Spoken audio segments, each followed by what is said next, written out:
देखिए 8 नंबर सवाल है कि कौन से कोण का मान 180 से अधिक परंतु 360 से कम होता है। तो इसमें हम लोग जानेंगे हल 8 में कि 180 से ज्यादा लेकिन 360 से कम, वो वाला कोण हमने आपको बताया था बृहत कोण। कौन सा कोण बताया था? बृहत कोण। कि बृहत कोण में हम लिख देंगे बृहत कोण में कोण का मान 180 से अधिक परंतु 360 से कम होता है।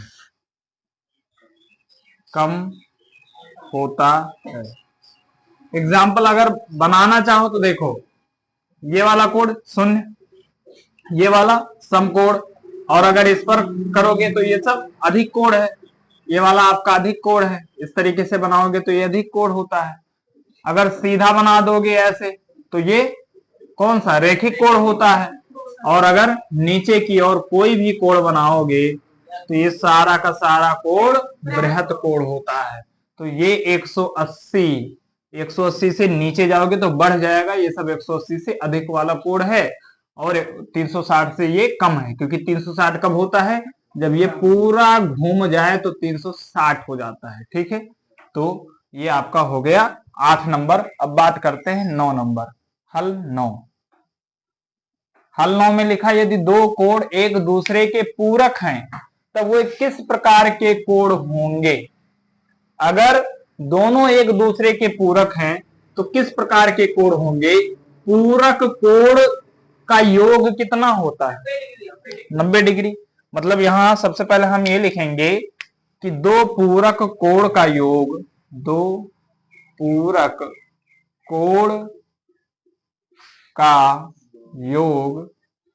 बराबर 90।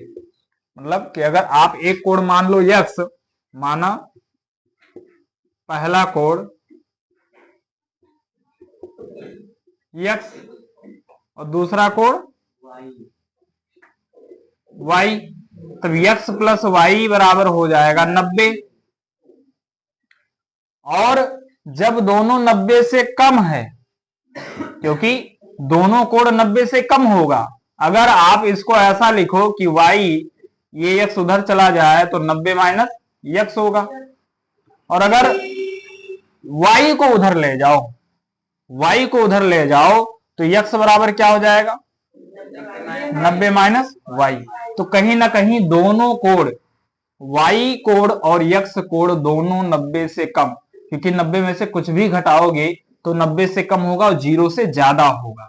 तो ऐसा कोण जो 90 से कम और 0 से अधिक कोण हो, वो कोण कौन सा कोण होता है?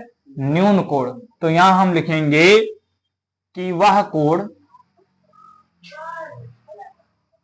वे दोनों कोण, यहां पर लिख लो, वे दोनों कोण न्यून कोण होंगे। वे दोनों कोण न्यून कोण होंगे। बस इतना ही लिखना है इसमें। तो ये 8 हो गया, ये 9 हो गया। इसके बाद हम लोग बात करते हैं 10 नंबर का, जिसमें लिखा है उस कोणों का मान ज्ञात कीजिए जो कि उसके पूरक कोण से 24 डिग्री अधिक है। तो इसको बात करते हैं, पहले इसको लिख लीजिए आप लोग।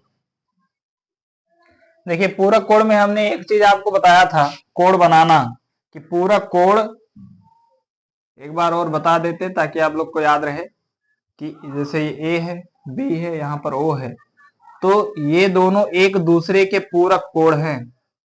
ये इसका पूरक है और ये इसका पूरक है। पूरक माने होता है साथी।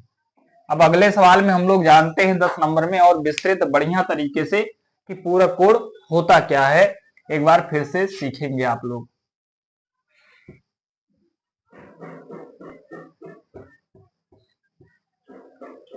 तो 10 नंबर है, 10 नंबर में कि आपको मतलब ये निकालना है कि दोनों एक दूसरे के क्या है?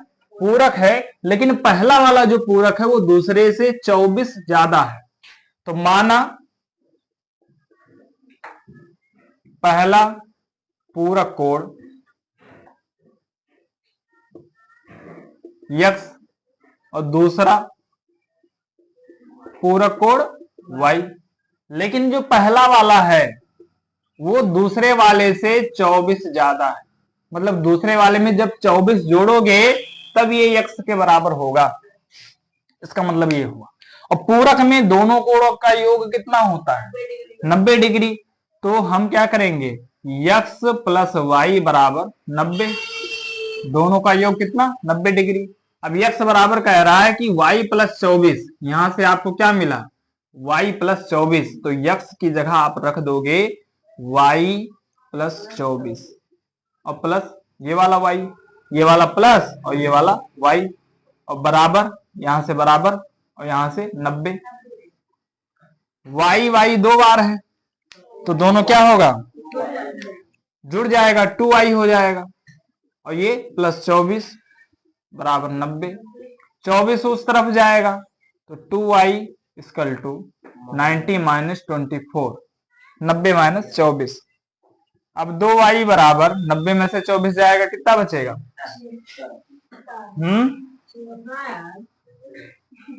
66, 66। ठीक है, अब 2 से इसको काट दो तो 2 एक कप 2, 33, तो y इक्वल टू 33, मतलब y बराबर 33, y का मान 33 आ गया।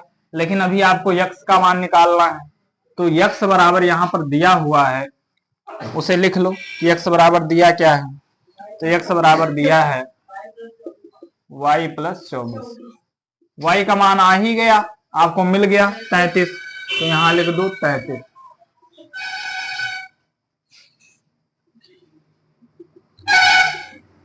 तैतीस और 24 जोड़ोगे तो कितना हो जाएगा 57। x का मान कितना आ गया 57। तो यहां से आपका y और x दोनों का मान मिल गया। पूरक कोण हमने बताया था कि दोनों का योग आपका 90 होता है, मतलब कि x और प्लस y दोनों कोण को अगर आप जोड़ते हैं तो 90 आता है। ये आपका फार्मूला था पूरक कोण का जो यहां पर लिखा हुआ है। ठीक है, बाकी सवाल आपका लग चुका है, आप सवाल उतार सकते हैं। y का मान यहां से आ गया और x का मान यहां से आ गया, दोनों वैल्यू आ चुकी है। ठीक है, ये 33 है और ये 57 है। देखो ये 24 ज्यादा है, 57 में से 33 घटाओगे तो 24 ही आएगा। इसका मतलब x वाला जो मान है वो y वाले मान से 33 अधिक।